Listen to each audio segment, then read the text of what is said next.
Everyone, welcome to Deepika Language Academy. In today's video, we are going to learn English tenses in very simple and easy way.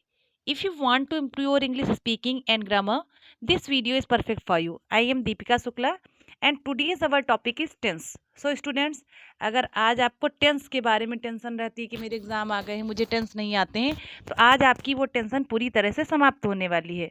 अगर आपको हमारा video पसंद आता है तो हमारे चैनल को सब्सक्राइब करें, लाइक करें और ज़्यादा से ज़्यादा शेयर करें ताकि और भी स्टूडेंट्स को हेल्प मिल सके। सो स्टूडेंट्स, चलिए स्टार्ट करते हैं हमारा आज का टॉपिक। देखिए, सबसे पहले हम बात करते हैं व्हाट इज टेंस। देखिए, जैसे किसी भी टॉपिक को अगर हम पढ़ने जा रहे हैं तो सबसे पहले हमें ये पता होना चाहिए कि वो है क्या। तो अगर हम बात करें व्हाट इज टेंस यानी कि टेंस है क्या, तो tense is a form that show when an action happens indicating it's is in the present, past or future। यानी कि जो टेंस है वो क्या है? टेंस एक फॉर्म है जो हमें ये बताती है कि कोई भी एक्शन यानी कि कोई भी कार्य जो है, जो हमें ये बताता है, जो टेंस है कि कोई भी जो कार्य है वो कब हुआ, कब घटित हुआ, प्रेजेंट में हुआ, पास्ट में हुआ कि फ्यूचर में हुआ। तो ये हमें कौन बताता है? टेंस। अब अगर हम बात करें टाइप्स ऑफ टेंसेस की, यानी अगर हम टेंस के टाइप्स की बात करें तो there are 3 tenses in English language: present tense, past tense and future tense. So students, आज की वीडियो में हम अपना कवर करेंगे प्रेजेंट टेंस और इसको हम 3 पार्ट्स में कवर करेंगे। टेंसेस को 3 डेज में हमारा ये पूरा टॉपिक कंप्लीट हो जाएगा। तो आज हम चलिए स्टार्ट करते हैं प्रेजेंट टेंस। अगर अब देखिए, जो 3 टेंसेस होते हैं यानी present tense, past tense and future tense. Present tense यानी वर्तमान काल, पास्ट टेंस यानी कि भूतकाल और फ्यूचर टेंस यानी कि भविष्यकाल। अब देखिए, जो these 3 tenses are divided into 4 sub parts. अब जो 3 टेंसेस होते हैं इनको कितने 4 सब पार्ट्स में यानी कि उपभागों में विभाजित किया जाता है। और इस प्रकार से अगर यानी कि 3 टेंसेस और इनको 4 सब पार्ट्स में डिवाइड कर दिया गया यानी कि टोटल कितने टेंसेस हो गए? 12। तो चलिए हम बात करते हैं। अब देखिए कौन कौन से 4 सब पार्ट्स होते हैं, जिसमें कि indefinite tense, continuous tense, perfect tense and perfect continuous tense. यानी तो अब चलिए हम बात कर रहे हैं अपने प्रेजेंट इंडिफिनिट। पहला टेंस हमारा कौन सा हो जाएगा? Present indefinite tense. देखिए, अगर आप हिंदी मीडियम स्टूडेंट्स हैं तो आपको ये भी पता होना चाहिए कि इसकी पहचान क्या है, क्योंकि आपके एग्जाम में Hindi to English and English to Hindi translation आता है।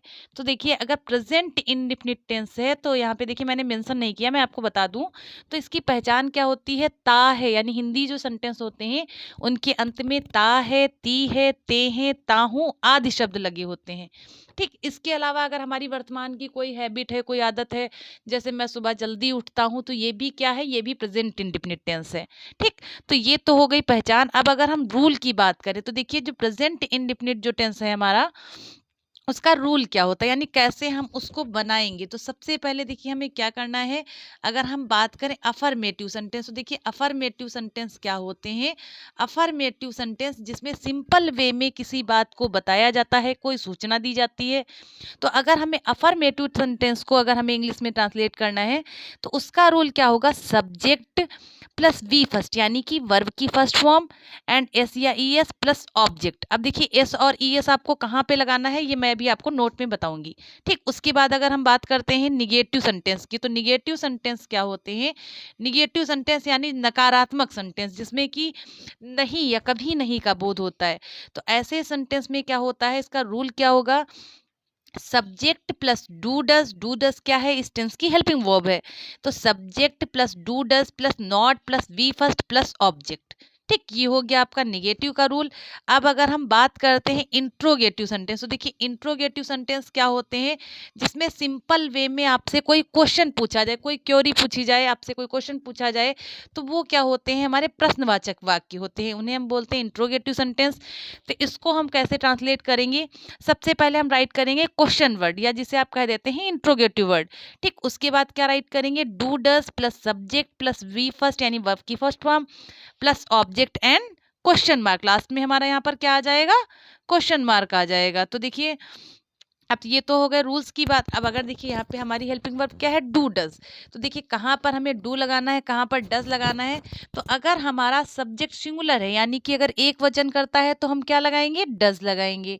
अगर हमारा बहुवचन है तो हम क्या लगाएंगे, डू लगाएंगे, प्लूरल है तो डू लगाएंगे। और दूसरी बात देखिए यहाँ पर एक चीज दी है कि जैसे आपको मैंने बताया था कि क्या लगाना है आपको, एस या ई एस लगाना। तो देखिए कहाँ पे, यहाँ पे मैंने नोट दिया है, note S R E S is used only singular subject, यानी कि एस और ई एस आपको सिर्फ कहाँ पे ऐड करना, अगर सब्जेक्ट सिंगुलर है तो आप वर्ब में अफर्मेटिव सेंटेंस में वर्ब में एस या ई एस ऐड करेंगे, लेकिन अगर आपका सब्जेक्ट प्लूरल है तो आप केवल वर्ब की फर्स्ट फॉर्म लगाएंगे। ठीक है, तो देखिए अब यहाँ पर एक चीज और समझ लीजिए इंट्रोगेटिव सेंटेंस के बारे में कि if Hindi interrogative sentence start with a question word then during translation that sentence start with helping verb, but if interrogative sentence come in the middle of the sentence then that sentence start with that question word. यानी कि इसका मतलब क्या हुआ कि अगर आप हिंदी से इंग्लिश में ट्रांसलेट कर रहे हैं, ठीक, तो अगर आपका हिंदी का सेंटेंस जो है वो इंट्रोगेटिव वर्ड से स्टार्ट है, यानी कब क्या कैसे,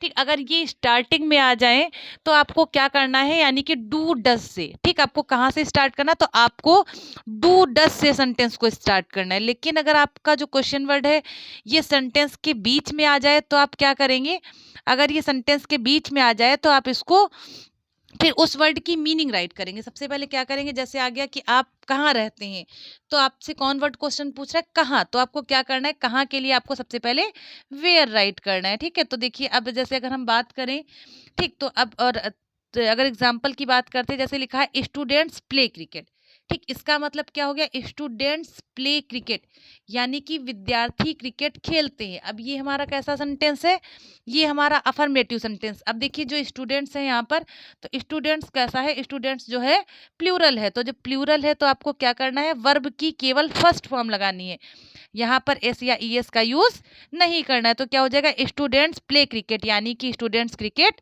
खेलते हैं। दूसरे सेंटेंस में अगर हम बात करते हैं निगेटिव सेंटेंस की, अब जैसे कहा गया स्टूडेंट्स क्रिकेट खेलते हैं, तो निगेटिव में क्या हो जाएगा, स्टूडेंट्स क्रिकेट नहीं खेलते हैं। तो स्टूडेंट्स, अब देखिए हमें हेल्पिंग वर्ब क्या लगा, सबसे पहले क्या राइट करना, सब्जेक्ट, सब्जेक्ट हमारा क्या है, स्टूडेंट्स, ठीक, उसके बाद हमें क्या लगाना है, डू या डज यानी कि हेल्पिंग वर्ब। तो अब स्टूडेंट्स प्लूरल है, हमें क्या लगाना है, डू, तो यहाँ पे हमने क्या लगा लिया, डू लगा लिया। ठीक, अब निगेटिव है तो हेल्पिंग वर्ब के बाद हमें क्या लगाना, नॉट लगाना, तो ये हमारा हो गया not, students do not play cricket यानी कि स्टूडेंट्स क्रिकेट नहीं खेलते हैं। ठीक, उसके बाद देखिए अब अगर हम बात करें इंट्रोगेटिव सेंटेंस की, तो मैंने आपको बताया इंट्रोगेटिव सेंटेंस 2 टाइप्स के होते हैं। देखिए ये बात आप यहाँ पर समझ लीजिएगा, सारे जो भी टेंसेस होंगे आपका उसमें इंट्रोगेटिव का रूल यही रहेगा। अब अगर आपसे पूछा जाए कि क्या स्टूडेंट्स क्रिकेट खेलते हैं, तो आपका सेंटेंस क्या बनेगा कि डू स्टूडेंट्स प्ले क्रिकेट, ठीक, क्या स्टूडेंट्स क्रिकेट खेलते हैं, तो डू स्टूडेंट्स प्ले क्रिकेट यानी कि क्या स्टूडेंट्स क्रिकेट खेलते हैं, और लास्ट में क्या आएगा, क्वेश्चन मार्क आएगा, इस चीज को भी याद रखिएगा। तो इसमें हो गया डू स्टूडेंट्स प्ले क्रिकेट। ठीक, अब देखिए अगर इंट्रोगेटिव सेंटेंस के दूसरे टाइप की बात करते हैं, जैसे आपसे पूछा जाए कि विद्यार्थी क्रिकेट कहाँ खेलते हैं, तो यहाँ पर कहाँ, कहाँ वर्ड क्वेश्चन पूछ रहा है, ये आया सेंटेंस के बीच में, तो आपको क्या करना है, इसकी मीनिंग सबसे पहले राइट करनी। ठीक, देखिए ट्रिक याद करिए, अगर हिंदी सेंटेंस के बीच में क्वेश्चन वर्ड बीच में आ जाए तो उसको आप पहले ले आइए, लेकिन अगर सेंटेंस के स्टार्टिंग में ही आ जाए तो आप उसको रिमूव कर देंगे, उससे आपको मतलब नहीं है, फिर आप क्वेश्चन वर्ड से सेंटेंस को स्टार्ट करेंगे। तो देखिए यहाँ पर सेंटेंस क्या है कि विद्यार्थी क्रिकेट कहाँ खेलते हैं, तो क्या हो जाएगा, कहाँ की इंग्लिश हो जाएगी वेयर, वेयर डू, फिर आपको क्या लगाना, हेल्पिंग वर्ब, आगे का सेंटेंस वैसे ही रहेगा, तो where do students play cricket, और लास्ट में क्या आ जाएगा, क्वेश्चन मार्क। तो हम आशा करते हैं कि आपको जो प्रेजेंट इंडेफिनिट टेंस है ये पूरी तरह से समझ में आ गया हो। देखिए एग्जाम्पल मैंने कम ही लिए हैं क्योंकि हम चाह रहे हैं कि वीडियो बहुत लंबी ना हो और आपका रिवीजन भी हो जाए, आपको समझ भी आ जाए। ठीक, एग्जाम्पल्स के लिए तो आपके पास बहुत सारे सोर्सेज हैं, बुक्स हैं, ठीक है, आप अनसॉल्व ले सकते हैं। तो इस तरह से आप चलिए हम स्टार्ट करते हैं हमारा प्रेजेंट कॉन्टिन्यूअस टेंस। ठीक, तो प्रेजेंट कॉन्टिन्यूअस, अब देखिए कॉन्टिन्यूअस वर्ड किससे मिलकर बना है, कॉन्टिन्यूअस जो वर्ड है ये हमारा कॉन्टिन्यू से मिलकर बना है। अब कॉन्टिन्यू का मतलब क्या होता है, निरंतर यानी कि लगातार। इसमें क्या दिखाया जाता है कि कोई भी जो कार्य है वो निरंतर जारी है, यानी कि पूरा नहीं हुआ, निरंतर चल रहा है। तो अब प्रेजेंट इंडेफिनिट टेंस है, तो हिंदी सेंटेंस की अगर हम बात करें तो इसकी पहचान क्या हो जाएगी, रहा, रहा है, रही है, रहे हैं, रहा हूँ आदि शब्द। ठीक, अब अगर इसके हम रूल्स की बात करें तो अफर्मेटिव सेंटेंस सबसे पहले हमारा क्या आएगा, अफर्मेटिव सेंटेंस। अब देखिए अफर्मेटिव सेंटेंस में क्या हो जाएगा कि अगर अफर्मेटिव सेंटेंस के हम रूल की बात करें तो यहाँ पर क्या हो जाएगा, subject plus is am are plus V first with I N G plus object. देखिए आपका अफर्मेटिव सेंटेंस है, किसी भी टेंस का सेंटेंस हो, लेकिन आपका रूल यही रहता है, सबसे पहले सब्जेक्ट आता है, फिर उस टेंस की हेल्पिंग वर्ब आती है, उसके बाद फिर मेन वर्ब की जो भी फॉर्म लगानी है वो आएगी प्लस ऑब्जेक्ट आएगा। ठीक, निगेटिव में क्या हो जाता है कि हेल्पिंग वर्ब के बाद नॉट लग जाता है। इंट्रोगेटिव में क्या होता है, हेल्पिंग वर्ब पहले आ जाती है, लास्ट में क्वेश्चन मार्क आ जाता है। तो अगर आपने एक टाइप समझ लिया तो मैं आपको, जब हमारा ये वीडियो कंप्लीट होगा थर्ड डे, जब हमारा टेंसेस का पूरा वीडियो कंप्लीट होगा तो मैं आपको शॉर्ट ट्रिक एक बताऊंगी, जिससे आपका जो ये जो टेंस का जो चैप्टर है ये पूरा रिवाइज हो जाएगा और आपको पूरा वीडियो पढ़ने की आवश्यकता नहीं पड़ेगी। तो देखिए प्रेजेंट कॉन्टिन्यूअस की अगर हम अफर्मेटिव की बात करें तो subject plus is am are plus V first with I N G plus object. ठीक, निगेटिव की अगर हम बात करें तो subject plus is am are plus not plus, यहाँ देखिए सॉरी यहाँ पर रॉन्ग हो गया, यहाँ पे बी लिखा है, बी नहीं बल्कि क्या होगा, वी हो जाएगा। ठीक, तो यहाँ पर क्या हो जाएगा, वी हो जाएगा। ठीक, तो V plus I N G plus object, यानी कि यहाँ पर सब्जेक्ट राइट करेंगे, फिर इज एम आर में से जो हमें लगानी हेल्पिंग वो लगाएंगे, फिर नॉट लगाएंगे, प्लस वर्ब की आई एन जी फॉर्म लगाएंगे, प्लस ऑब्जेक्ट लगाएंगे। उसके बाद अगर हम बात करें हमारे इंट्रोगेटिव सेंटेंस की, तो इंट्रोगेटिव सेंटेंस में हमारा रूल क्या होगा, सबसे पहले उसी तरह से जैसे मैंने आपको इंडिफिनिट टेंस में बताया था कि सबसे पहले आपको क्वेश्चन वर्ड राइट करना है, फिर आपको इज एम आर यानी हेल्पिंग वर्ब लगानी है इस टेंस की, प्लस आप राइट करेंगे subject plus V I N G form and object plus question mark. ठीक, उसी तरह से होगा जैसे मैंने आपको पहले बताया था कि अगर क्वेश्चन वर्ड बीच में आ जाए तो आपको पहले ले आना है, अगर पहले आए तो आपको उसे रिमूव कर देना है। ठीक, अब देखिए यहाँ पर क्या होगा कि हेल्पिंग वर्ब हमारी क्या है, इज एम आर। देखिए इज आपको कहाँ पर लगाना है, अगर आपका सब्जेक्ट क्या है, अगर आपका सब्जेक्ट सिंगुलर है तो आप क्या लगाएंगे, तो आप लगाएंगे वहां पर इज। ठीक, अगर आपका सब्जेक्ट प्लूरल है तो आप क्या लगाएंगे, आर, और अगर आपको का सब्जेक्ट मैं यानी कि आई है तो आई के साथ आपको क्या यूज करना है, एम। तो ये भी बात आपको समझ में आ गई होगी। ठीक, इसके बाद चलिए आगे स्टार्ट करते हैं। अब देखिए अगर हम बात करें एग्जाम्पल्स की, तो जैसे लिखा है the washer man is washing clothes, यानी कि वाशरमैन में धोबी, यानी कि the washer man is washing clothes, की धोबी कपड़े धो रहा है। क्या हो जाएगा, धोबी कपड़े धो रहा है। और ये कैसा सेंटेंस है, ये हमारा अफर्मेटिव सेंटेंस है। अब अगर इसी को हम निगेटिव में कन्वर्ट करें तो क्या हो जाएगा, धोबी कपड़े नहीं धो रहा है। तो क्या हो जाएगा, सबसे पहले हमें राइट करना सब्जेक्ट, तो हमारा सब्जेक्ट क्या है, द वॉशरमैन, फिर हमें क्या लगाना, हेल्पिंग वर्ब, वाशरमैन सिंगुलर है, इज यूज कर लिया, तो क्या हो गया, the washerman is not washing clothes. Then अगर हम बात करते हैं इंट्रोगेटिव सेंटेंस की, तो इंट्रोगेटिव सेंटेंस में क्या हो जाएगा कि क्या धोबी कपड़े धोता है। तो देखिए यहाँ पर क्या हो जाएगा, क्या धोबी कपड़े धोता। अब यहाँ पर जो इंट्रोगेटिव वर्ड है ये स्टार्टिंग में आया, अगर स्टार्टिंग में आया तो आपको हेल्पिंग वर्ब से सेंटेंस को स्टार्ट करना है। तो यहाँ पर क्या हो जाएगा, is the washerman washing clothes, question mark. ठीक, लेकिन अगर आपसे पूछा जाए कि धोबी कपड़े क्यों धोता, अब देखिए यहाँ पर जो वर्ड आपसे किस वर्ड ने क्वेश्चन पूछा, क्यों, तो क्यों की मीनिंग क्या होती है। अब अगर बीच में आएगा तो आपको क्वेश्चन वर्ड को पहले ले आना है। तो क्यों वर्ड अगर क्या पूछ रहा है कि धोबी कपड़े क्यों धोता है, तो क्यों की मीनिंग क्या होती है, वाई। तो आपको क्या लगाना है, why is the washerman washing clothes.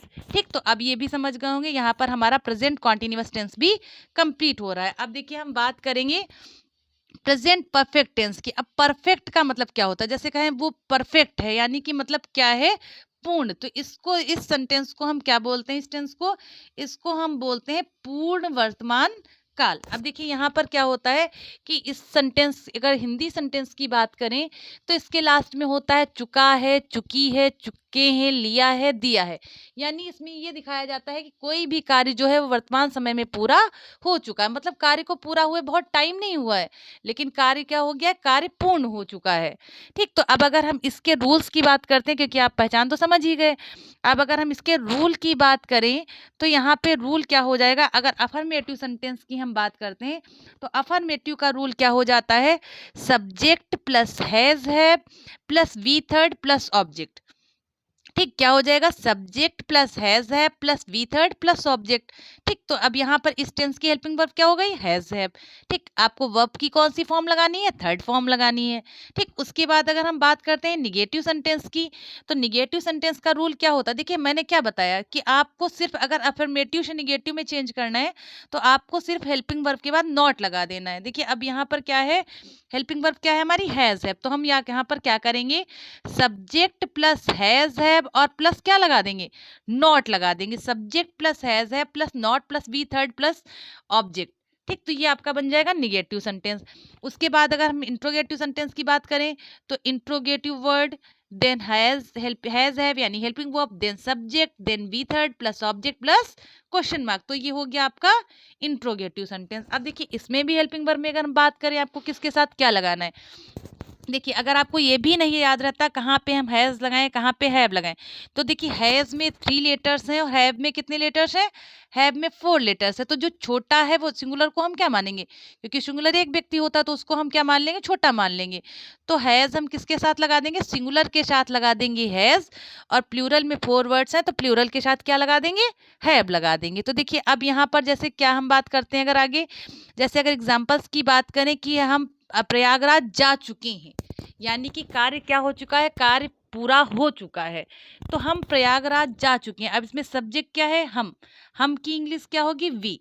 ठीक, तो क्या हो जाएगा, हम प्रयागराज जा चुके हैं, तो सबसे पहले अफर्मेटिव में राइट करते हैं सब्जेक्ट, सब्जेक्ट के बाद हेल्पिंग वर्ब, तो वी हैव विजिटेड प्रयागराज। अब देखिए विजिट यानी कि जा चुके हैं, तो विजिट क्या है, फर्स्ट फॉर्म, और विजिट की थर्ड फॉर्म क्या हो जाएगी, विजिटेड, तो वी हैव विजिटेड प्रयागराज। ठीक, अब अगर इसी सेंटेंस में निगेटिव सेंटेंस की बात करें तो हम प्रयागराज नहीं जा चुके हैं, तो क्या हो जाएगा, we have not visited Prayagraj. आपको क्या करना है, हेल्पिंग वर्ब के बाद नॉट लगा देना है। लेकिन अगर आपसे पूछा जाए और सेंटेंस हो जाए इंट्रोगेटिव और आपसे पूछा जाए कि क्या हम प्रयागराज जा चुके हैं, ठीक, तो अब यहाँ पे वर्ड पहले आया तो हम क्या करेंगे, क्या अब अगर पहले आ गया तो हमें हेल्पिंग वर्ब से स्टार्ट करना है, तो हम के साथ हेल्पिंग वर्ब क्या आएगी, हैव, तो हम क्या लिखेंगे, हैव वी विजिटेड प्रयागराज।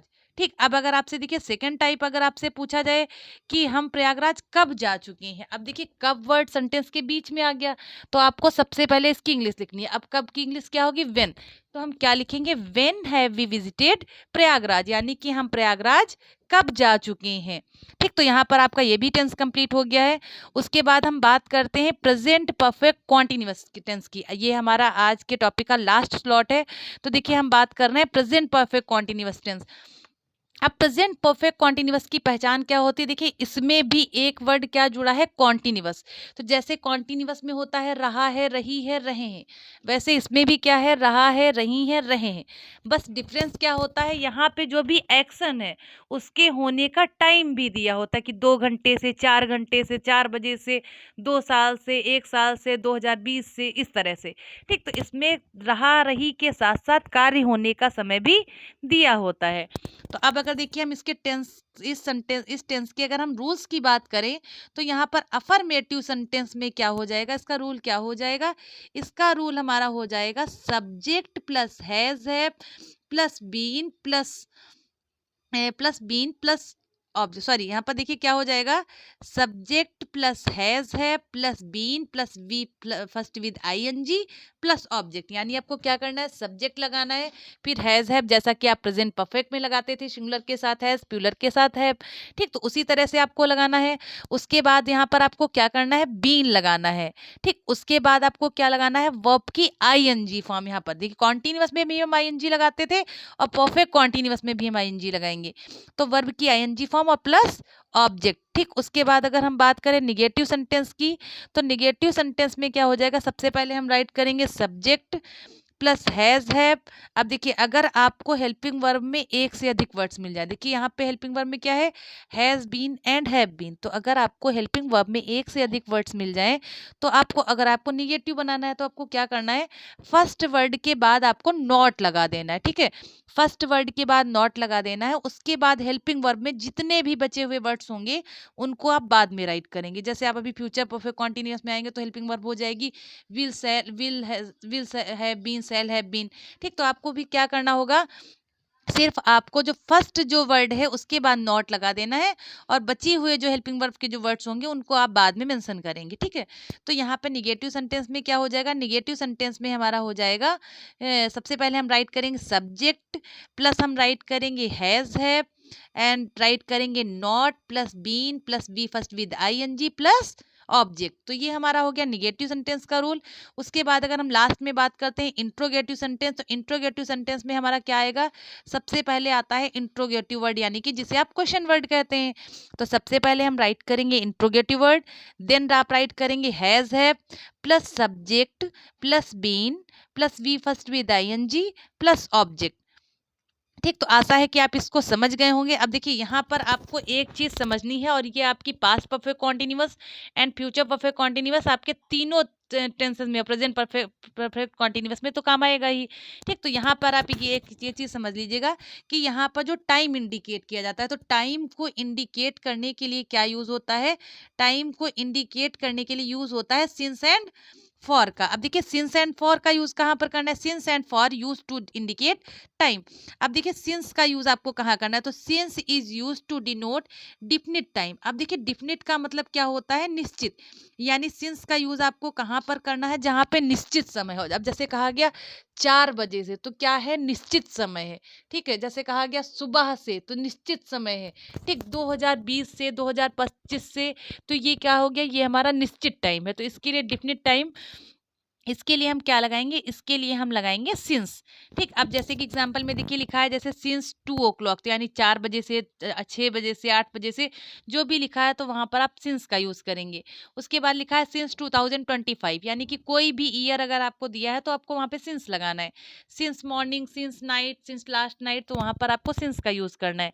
ठीक, उसके बाद अगर हम बात करें फॉर की, तो फॉर आपको कहाँ लगाना है, for is used to denote period of time, period यानी ड्यूरेशन। अब अगर देखिए वहाँ पे आपका डिफिनिट टाइम दिया था, लेकिन अगर आपका एक कोई मतलब ड्यूरेशन दिया है कि इतने समय अंतराल पे, तो आपको वहाँ पर क्या लगाना है, फॉर लगाना। अब जैसे अगर आपसे बोला जाए 2 घंटे से, तो क्या आपको डिफिनिट टाइम पता है, नहीं पता। आपको ये पता है कि 2 घंटे से, लेकिन 2 बजे स्टार्ट कितने बजे हुआ ये नहीं पता है, तो आपको क्या करना है, वहाँ पे आपको फॉर लगाना है। जैसे कि देखिए यहाँ पे क्या लिखा, फॉर 2 आवर्स, अगर 2 घंटे, 4 घंटे, 6 घंटे, तो आपको क्या लगाना है, फॉर 2 आवर्स, फॉर 4 आवर्स, इस तरह से। फिर लंबे समय से, फॉर अ लॉन्ग टाइम। अब देखिए उसके बाद क्या करना है, उसके बाद जैसे आप अगर आपसे पूछ रहा कि 5 सालों से, मैं 5 सालों से लखनऊ में रह रहा हूँ, वहाँ रह रहा हूँ, तो आपको क्या लगाना है, फॉर 5 ईयर्स या फॉर 3 ईयर्स, जो भी आपका समय दिया है, ठीक।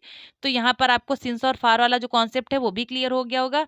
उसके बाद चलिए हम बात करते हैं अपने एग्जाम्पल्स की। तो एग्जाम्पल्स में देखिए अगर हम बात करें अफर्मेटिव सेंटेंस की, तो इसमें क्या है, players have been playing cricket since 4 o'clock, यानी इसका मतलब क्या है, जो players have been playing cricket since 4 o'clock, यानी कि जो खिलाड़ी हैं वो 4 बजे से क्रिकेट खेल रहे हैं। अब 4 बजे डिफिनिट टाइम, तो देखिए सबसे पहले हमें अफर्मेटिव, ये कैसा सेंटेंस है, अफर्मेटिव। अब अफर्मेटिव में हमें सबसे पहले क्या राइट करना होता है, सब्जेक्ट, सब्जेक्ट देन आपको क्या राइट करना है, हेल्पिंग वर्ब। तो subject then helping verb plus been plus with first with ING plus object, and then we use since and for to denote the time. So students, अब देखिए players have been playing cricket since 4 o'clock, ये आपका affirmative sentence हो गया। अब अगर हम negative sentence की बात करें तो क्या हो जाएगा, खिलाड़ी 4 बजे से क्रिकेट नहीं खेल रहे हैं। तो यहाँ पर क्या हो जाएगा, प्लेयर्स हैव नॉट बीन। अब देखिए क्या करना है आपको, हैव के बाद जो हेल्पिंग वर्ब है उसके बाद आपको नॉट लगा देना है। तो players have not been playing cricket since 4 o'clock, तो ये आपका बन गया निगेटिव सेंटेंस, ठीक। इसके बाद अगर हम बात करें इंट्रोगेटिव सेंटेंस की, तो आपसे पूछा जाएगा क्या खिलाड़ी 4 बजे से क्रिकेट खेल रहे हैं, ठीक। तो अब इसमें क्या पूछा गया कि क्या खिलाड़ी 4 बजे से क्रिकेट खेल रहे हैं। अब क्वेश्चन वर्ड हमारा स्टार्टिंग में आ गया, तो हमें हेल्पिंग वर्ब से सेंटेंस को स्टार्ट करना है। तो देखिए क्या हो जाएगा, have players been playing cricket since 4 o'clock, ठीक। यहाँ पर और लास्ट में क्या आ जाएगा, क्वेश्चन मार्क, ठीक। उसके बाद अगर हम बात करते हैं, अब देखिए जो इंट्रोगेटिव का नेक्स्ट टाइप, कि खिलाड़ी 4 बजे से कहाँ क्रिकेट खेल रहे हैं। अब जो वर्ड आपसे क्वेश्चन पूछ रहा है कहाँ, अब कहाँ आ गया, बीच में। अगर बीच में आएगा तो आपको क्या करना है, उसको पहले ले आना है, ठीक है। तो हम क्या करेंगे, कहाँ की इंग्लिश क्या होती है, वेयर। तो क्या लिखेंगे, वेयर लिखेंगे, देन सब आप राइट करेंगे हेल्पिंग वर्ब, अब देखिए प्लेयर्स क्या है, प्लेयर्स जो है हमारा ये प्लूरल है, तो प्लूरल के अकॉर्डिंग हमें क्या लगाना है, तो क्या बनेगा, where have players been playing cricket since 4 o'clock, then question mark. तो ये हमारा हो गया, ये जो हमारा टेंसेस का जो वीडियो है जो प्रेजेंट टेंस का, वो हमारा कंप्लीट हो गया। ठीक, इसके बाद अब कल की क्लास में हम अपना ये स्टार्ट करेंगे पास्ट टेंस, तो कल की वीडियो को देखना ना भूलें। और अगर आपको हमारा वीडियो ये पसंद आया है तो इस चैनल को सब्सक्राइब करें, लाइक करें। और आपको हमारा ये वीडियो कैसा लगा, इसमें कोई कमी लग रही है या कैसा लग रहा है, क्या सुझाव आप देना चाहते हैं, तो उसके लिए कमेंट जरूर करें। Thanks for watching Deepika language academy. Please like and subscribe my channel. Thanks.